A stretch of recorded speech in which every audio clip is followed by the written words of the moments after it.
O som do sino anunciou no romper do dia a chegada do corpo do padre Nicolau. O amanhecer nublado e frio foi a tradução da tristeza pela partida de um sacerdote. Seu coração, que tanto amou a igreja, o fez partir em paz. Um pilar da comunidade católica taioense descansa agora na eternidade.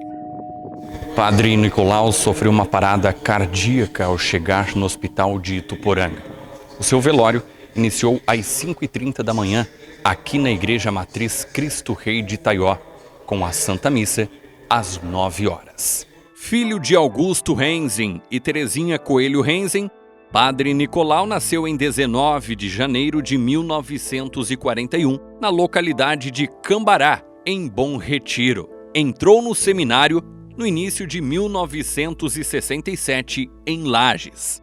Foi ordenado diácono no dia 16 de julho de 1979, na comunidade de Cambará, em Bom Retiro, e presbítero no dia 16 de dezembro de 1979, na comunidade de Nossa Senhora de Salete, sob o lema do Evangelho me tornei ministro pelo dom da graça.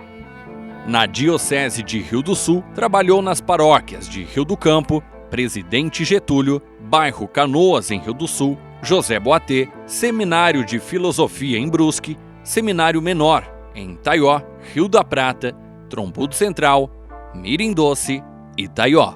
A celebração das exéquias será às 16 horas, seguindo logo após para o cemitério católico Cristo Rei do município. Geandro para RWTV, o Alto Vale passa aqui.